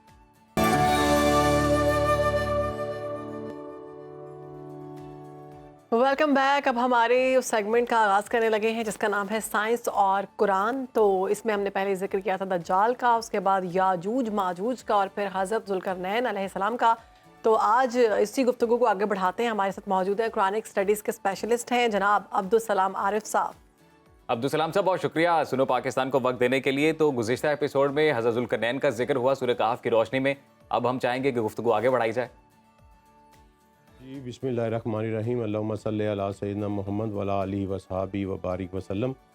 जैसा कि राना साहब आपने बताया कि हम सूरह कहफ को स्टडी कर रहे हैं और सूरह कहफ मजमूई तौर पर 4 वाक़यात के ऊपर मुश्तमिल है। उसमें 2 वाक़यात जो है वो हम स्टडी कर चुके हैं, एक इसहाब कहफ वाला और एक ज़ुल्करनैन वाला। आज हम जो है वो नया वाक़या शुरू करेंगे जो मूसा और खिज़र अलैहिस्सलातु वस्सलाम की मुलाकात वाला है। और इस वाक़या में एक दफ़ा फिर जो है वो टाइम के साथ छेड़छाड़ की गई है। जिस तरह इसहाब कहफ के मामले में अल्लाह ताला ने अपने नबी करीम सल्लल्लाहु अलैहि वसल्लम को टाइम रिवर्स करके दिखाया और ये बताया कि पीछे माजी में क्या हुआ है उसको हाल में जो डिस्प्ले करके अल्लाह ने दिखाया। इस वाक़या में अल्लाह ताला ने फ्यूचर के बारे में प्रेजेंट में खड़े होकर फ्यूचर को कैसे एडजस्ट किया जाता है ये करके दिखाया। और ये ज़हन में एक बात रखिएगा कि ये बाकायदा तौर पर दजाल के हवाले से हम इसको स्टडी कर रहे हैं। तो अल्लाह ताला के नबी सल्लल्लाहु अलैहि वसल्लम ने हमें जो सूरह कहफ बताई है वो इसलिए बताई है कि दजाल ये सारे काम करेगा, यानी वो टाइम को रिवर्स भी करेगा और फिर प्रेजेंट में खड़े होकर वो टाइम को फ्यूचर में एडजस्ट करने की भी कोशिश करेगा। तो उसकी एक एग्जीबिशन, उसका डिस्प्ले अल्लाह ताला ने दिखाया मूसा अलैहिस्सलातु वस्सलाम को। ये हदीस में नबी करीम सल्लल्लाहु अलैहि वसल्लम ने बाकायदा मसनद अहमद की हदीस है, अब्दुल्ला बिन अब्बास और अबी बिन काब बिन नबी इसके रावी हैं। और वो जो है बाकायदा इस वाक़े का बैकग्राउंड बताया गया है कि हुआ क्या हुआ। इस तरह के मूसा अलैहिस्सलाम एक दफ़ा अपने लोगों से ख़िताब कर रहे थे तो उनमें से किसी ने पूछा कि इस ज़मीन पर सबसे ज़्यादा इल्म वाला कौन बंदा है। तो मूसा अलैहिस्सलाम ने कहा कि मैं ही हूँ। सुभान अल्लाह। अल्लाह ताला को या ये अदा पसंद ना आई या जो भी हुआ, अल्लाह ताला ने कहा कि नहीं मूसा, मेरा एक और बंदा तुमसे ज़्यादा इल्म रखता है। तो मूसा ने दुआ की कि या अल्लाह मुझे उस बंदे से मिला दे। तो अल्लाह ताला ने उसे कहा कि मूसा एक मछली लो, उसको नमक लगाओ और अपनी टोकरी में रख लो और मजमा बहरान तक पहुँचो। ये नबी सल्लल्लाहु अलैहि वसल्लम ने हदीस में हमें बताया।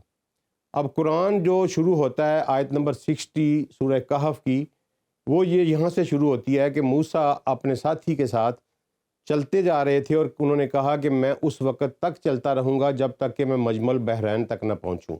अब मजमल बहरैन का मतलब है कि 2 समंदरों के मिलने की जगह। हमारे कुछ मुफस्सरीन जो हैं इन्होंने वो खरतूम की जगह पे जहाँ ब्लू नाइल और वाइट नाइल आपस में मिलते हैं उसको ये जगह करार दिया। लेकिन कीप इन माइंड कि अरबी ज़बान में दरिया को नहर कहा जाता है और समंदर को बहर कहा जाता है। तो यहाँ कुरान ने भी मजमल बहरैन का जिक्र किया और हदीस में भी मजमल बहरैन का जिक्र है। मीनिंग देयर बाई कि ये 2 समंदरों के मिलने की कोई जगह है जहाँ पे मूसा को भेजा जा रहा है। अब वहाँ ये कहते हैं कि वो जब वहाँ पहुँचे, चलते जा रहे थे तो एक जगह पे एक चट्टान के ऊपर बैठ के उन्होंने थोड़ी सी रेस्ट किया, कोई ब्रेक ली उन्होंने। वहाँ से वो उठे और आगे चले जब, तो मूसा ने अपने साथी को कहा कि मेरा वो मछली लाओ मेरा नाश्ते के लिए। अब इससे ये ज़ाहिर होता है कि जो रात उन्होंने जो चट्टान के ऊपर उन्होंने वक़्त गुजारा वो दरअसल उन्होंने वहाँ रात गुजारी थी, क्योंकि अरबी ज़बान में गदा का लफ्ज़ जो है वो नाश्ते के लिए इस्तेमाल होता है। खाने के लिए, रात के खाने के लिए और वर्ड है, दोपहर के लिए और वर्ड है। जिस तरह हमारे हैं ब्रेकफास्ट, लंच एंड डिनर, इसी तरह अरबी ज़बान में ब्रेकफास्ट को गदा कहते हैं। तो कुरान ने गदा का लफ्ज़ यूज़ किया कि मूसा ने अपने साथी को कहा कि मेरा गदा लेके आओ, यानी मेरा नाश्ता लेके आओ, क्योंकि सुबह सुबह का टाइम था। तो वहाँ जब वो ठहरे हुए थे वहाँ कुछ ऐसा वाक़या हुआ कि मछली ज़िंदा हो गई। अच्छा। अब ये बड़ा अजीबो गरीब सा वाक़या है। पहले नंबर पे तो वो ज़िंदा हो गई और दूसरे नंबर पे वो ज़िंदा होके उसने छलांग लगाई और दरिया में कूद गई और एक सुरंग बनाई उसके ऊपर उसने। अच्छा। और बड़े वहाँ कुरान का लफ्ज़ है साराबन, कि एक सुरंग बना के और अजीब तरीके से वो उसने रास्ता बनाया और चली गई। नबी सल्लल्लाहु अलैहि वसल्लम ने हदीस में बताया कि पानी को दोनों तरफ से रोक दिया गया और एक गार बना दी गई। देखें ये क्लियर कट जो है ना सिचुएशन आ रही है कि यहाँ पे आके कोई पोर्टल खुला है। हाँ जी। ये गार का, ये सुरंग का बनना, ये मछली का जिंदा होना, Wormhole। इसका मतलब है कि ये एक पोर्टल खुला है। और वो मेरी अपनी ये एक एनालिसिस भी है कि जो हम बाज़ रवायात में पढ़ते हैं कि आबे हयात का कोई चश्मा है, तो ये वही जगह है जहाँ पे मूसा पहुँचे, मजमल बहरैन की वो चट्टान, उसके करीब कोई ऐसा चश्मा था जिससे पानी उठ के उसके छींटे मछली के ऊपर पड़े और मछली जो है वो मुर्दा से ज़िंदा हो गई। ज़ाहिर है नमक लगी मछली ज़िंदा तो नहीं हो सकती ना, जो टोकरी में कई दिनों से पड़ी हुई है, तो वो ज़िंदा हो गई। तो वहाँ फिर मछली के ज़रिए अल्लाह ताला ने एक पोर्टल खोला, एक सुरंग बनाई, एक गार बनाया। जब वो मूसा अलैहिस्सलाम ने वो अपना नाश्ता मांगा तो उनके साथी ने कहा कि मैं तो भूल गया आपको ये बताना कि वहाँ तो मछली ने छलांग लगाई और एक बड़े ही अजीब तरीके से, ये कुरान के अल्फाज है कि बड़े ही एक अजीब तरीके से उसने दरिया में रास्ता बनाया और वो चली गई।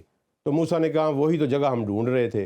वो आप कुरान कहता है कि वो अपने कदमों पे वापस आए। जब वो वापस आए तो उस जगह पे उन्होंने हमारे बंदों में से एक बंदे को पाया। वाह। अल्लाह ताला कह रहा है कि मेरे बंदों में से एक बंदा उधर बैठा हुआ था, उसको पाया उन्होंने और उनसे गुफ्तगू हुई फिर मूसा अलैहिस्सलाम की। मीनिंग देयर बाई, मेरा एनालिसिस ये है कि मैं गलत भी हो सकता हूँ, लेकिन मेरा एनालिसिस है कि वो सुरंग जो बनी वो एक पोर्टल खुला और उस पोर्टल से खिज़र अलैहिस्सलाम बाहर आए इस दुनिया में और वहाँ आके उन्होंने मूसा अलैहिस्सलाम से मुलाकात की और सैयदना मूसा को उन्होंने ये कहा कि ए मूसा, जो इल्म मेरे पास है वो तेरे पास नहीं है और जो तेरे पास है वो इल्म मेरे पास नहीं है। इसका मतलब है कि वो किसी और दुनिया में अपने फ़राइज़ अंजाम दे रहे थे, मूसा किसी और दुनिया में फ़राइज़ अंजाम दे रहे थे। अब आगे उन्होंने किया क्या, वो बड़े अजीबो गरीब किस्म के वाक़यात हैं। सबसे पहले तो मूसा ने उनसे कहा कि आप मुझे कोई इल्म अता करें। यहाँ अल्लाह ताला ने उस बंदे की तारीफ़ में दो लफ्ज़ बयान किए कि हमने उसको अपनी रहमत में से अता किया था और उसको अपने इल्म में से कुछ इल्म दिया था। अब मैंने आपको पहले एपिसोड में बताया था कि रहमत, बरकत, ये वर्ड्स जो हैं ये मेटाफिज़िकल हैं। ये इनका फिज़िकल वर्ड से तल्लक नहीं, ये मेटाफिज़िकल इंटरवेंशन को रहमत कहते हैं। जी। तो अल्लाह कहता है मैंने अपनी रहमत से कुछ इसको दिया था और अपने इल्म में से कुछ इसको अता किया था। तो मूसा ने कहा कि आप मुझे वो इल्म सिखा दें। वहाँ फिर एक बहुत बड़ा लेसन आता है। वो कहते हैं कि तू सब्र नहीं करेगा मेरे साथ। फिर खिज़र कहते हैं तू सब्र कर भी कैसे सकता है जबकि तेरे पास इल्म ही नहीं है। इसका मतलब है कि सब्र करने के लिए इल्म का होना बहुत जरूरी है। तो ये बड़ा खूबसूरत अल्फाज यूज़ किए कुरान ने कि तू कैसे सब्र कर सकता है जबकि तेरे पास इल्म ही नहीं है। लेकिन इसके बावजूद मूसा ने कहा नहीं जी, मैं पक्का कारबंद रहूँगा, सब्र करूँगा आपके साथ। उन्होंने कहा चलो ठीक है, आओ चलते हैं। तो पहला वाक़या ये शुरू होता है कि वो एक कश्ती पे बैठे। अच्छा। अब वो इस दुनिया में थी या किसी और दुनिया में थी, ठीक है। मैं समझता हूँ कि वो एक समझने के एक एग्ज़ाम्पल मैं आपको देता हूँ कि एक बंदा अपने घर से निकलता है और मोटरसाइकिल के ऊपर वो सड़क पे चढ़ता है और साथ ही एक गाड़ी उसको हिट करती है और वो मर जाता है। अब इस वाक़े का कहीं ना कहीं जो फैसला हुआ है ना दूसरी वर्ल्ड में कि इस तरह घर से निकलेगा, कार इसको हिट करेगी और ये मर जाएगा, उस वर्ल्ड में अल्लाह ताला मूसा अलैहिस्सलाम को ले गया। क्योंकि जब वो उन्होंने कश्ती में बैठे तो खिज़र ने कश्ती का तख्ता तोड़ दिया। अब वहाँ होना तो ये चाहिए था कि कश्ती में और जो लोग थे वो शोर मचाते, कश्ती वाले शोर मचाते। उन्होंने शोर नहीं मचाया, उनका कोई जिक्र कुरान में नहीं। मूसा ने कहा कि ये तूने क्या कर दिया यार, ये तो सारे बंदे डूब जाएंगे हम। तो उन्होंने कहा कि मैंने तुम्हें कहा था ना मुझे सवाल नहीं करना। तो मूसा ने फिर माफ़ी मांगी। उन्होंने कहा ठीक है, मैं तुम्हें माफ़ करता हूँ, मूसा आइंदा ऐसा नहीं करूँगा।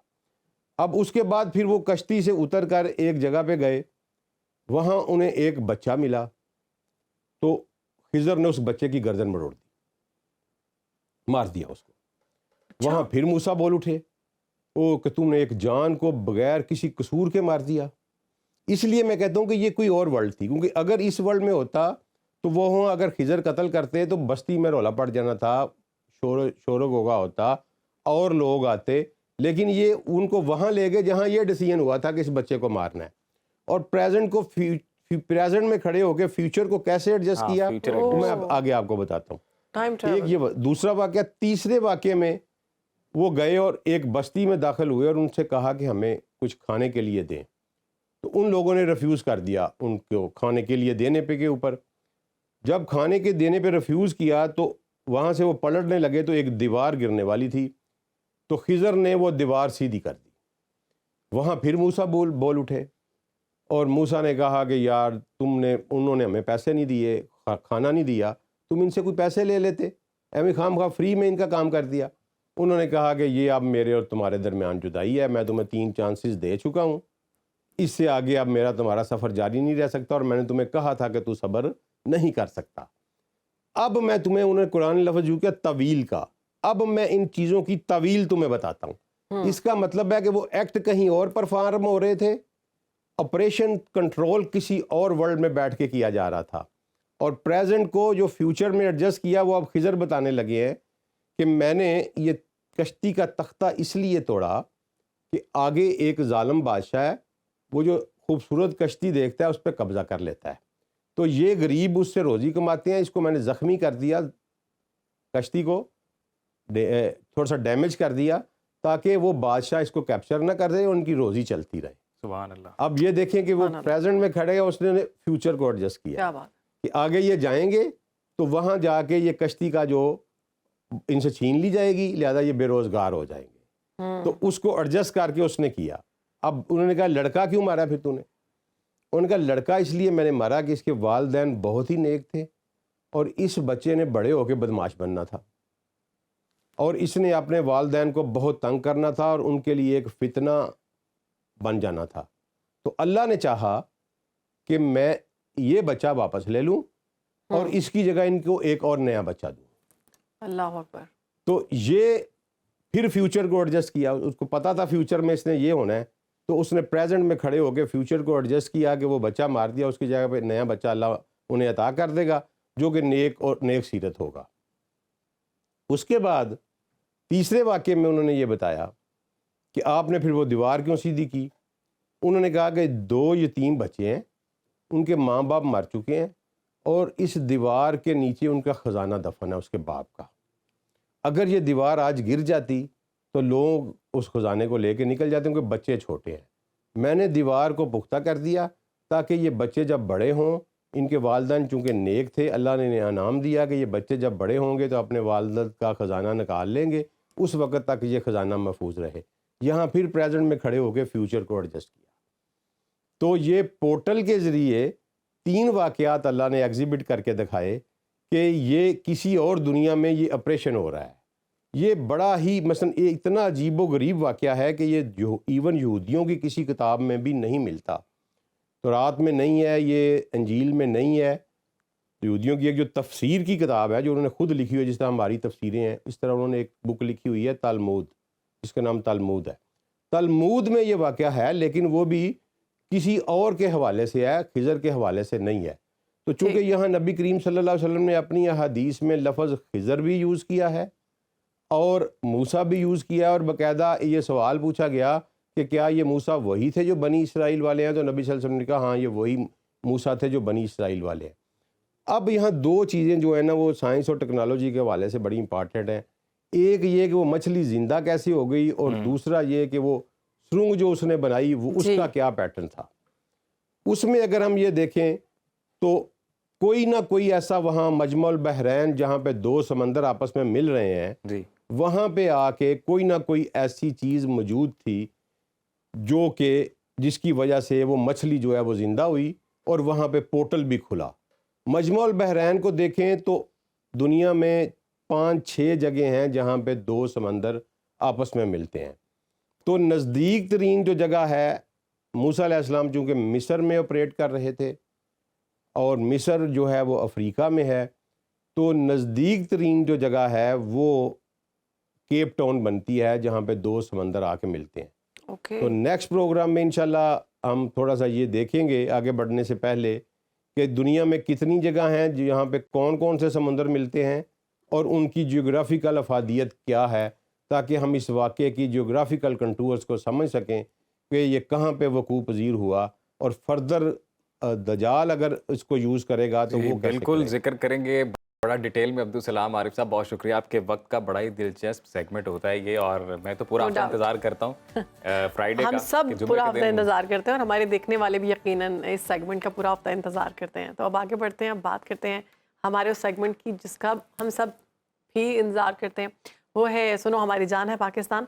तो आज हम सैर कहाँ की करवा रहे हैं? बिल्कुल, आज हम अपने नाजरीन को जन्नत नज़ीर आज़ाद कश्मीर की हसीनो जमील वादी ज़िला कोटली में लिए चलते हैं, जो रावलपिंडी से शिमाल मशरक़ में 141 किलोमीटर की दूरी पर वाक़ है और इसे मस्जिदों का शहर भी कहा जाता है। तो आइए चलते हैं। ये हम अपने व्यूवर्स को ये विजुअल्स दिखा रहे हैं आज़ाद कश्मीर की सरसब्ज वादियों के बीचों बीच गुंजान तरीन शहर है जी कोटली, और मैदानी और पहाड़ी सरजमीन आज़ाद कश्मीर के हुस्न को दुबाला करती है। कोटली शहर में जिस सम्त से भी आप दाखिल हो नाजरीन, दूर दूर तक मसाजिद के मीनार नजर आते हैं। टीवी स्क्रीन पर आप देख भी शहर की सकते हैं। खूबसूरती को 4 चांद लगा देते हैं। बेशक जी। और कोटली को मदीना मसाजिद का नाम भी दिया गया है, यानी मसाजिद का शहर मसाजिद कहा का जाता है। शहर। और इन मसाजिद में जामिया मस्जिद गुंबद शहर की कदीम तरीन मस्जिद के तौर पर वाक़या है, जिसकी बुनियाद 18वीं सदी में राजा एक ने रखी थी और शहसवार नाम जी, था उनका। राजा शाहसवार, और 1942 में इस मस्जिद को नई तर्ज पर फिर तामीर किया गया। सहन के साथ 3 वसी और रेज़ गुंबद बनाए गए और अंदरूनी हिस्सों पर खूबसूरत और दिलकश नक्शो निगारी की गई, जो देखने वालों को अपने शहर में जकड़ लेती है। क़याम पाकिस्तान के बाद कोटली के बुजुर्ग ख्वाजा मोहम्मद सादिक नक्शबंदी रज़ी अल्लाह अन्हु जामे मस्जिद अल फिरदौस की बुनियाद इन्होंने रखी और फिर उसे इल्मी मरकज़ बनाया गया। लोगों में तामीर मस्जिद का जो शौक है वो तब पैदा हुआ, शौक बिल्कुल। पैदा हुआ। और उस वक्त अगर बात की जाए तो अगर उस वक्त मसाजिद में इस तरह का काम करना ये बहुत बड़ी बात थी, और अब 800 के करीब मसाजिद तामीर करवाई गई, जिसके बाद कोटली में मस्जिदों की तामीर का ना रुकने वाला सिलसिला अभी तक जारी है। और अब तक कोटली और गिरदोनवाह में अगर हम बात करें छोटी बड़ी 1400 के करीब मसाजिद तामीर की जा चुकी हैं, और दूर दूर तक फैली ये मसाजिद फ़िरकावारियत से पाक हैं, इस्लामी क़ुव्वत और भाईचारे का दर्स देती हैं। बहुत खूबसूरत शहर है ये, मसाजिद से भरा हुआ। आप जहाँ पर भी जाएं आप वहाँ पर जाकर देखें, आपको मसाजिद की खूबसूरती हर तरफ वाह कोटली है ये, तो यहाँ पर ज़रूर जाएं, इस जगह को विजिट करें। और सही मानों में ऐसा है मेरा पाकिस्तान, ऐसा है मेरा बिल्कुल जी। आज के एपिसोड से मुझे और शहरबानों को इजाज़त दें, फिल वक्त के लिए इतना ही, और इंशाल्लाह नेक्स्ट प्रोग्राम में आपसे मुलाकात होगी। तब तक के लिए रखिए अपना ख्याल और अपने प्यारों का रखिए ख्याल। अल्लाह हाफ़िज़।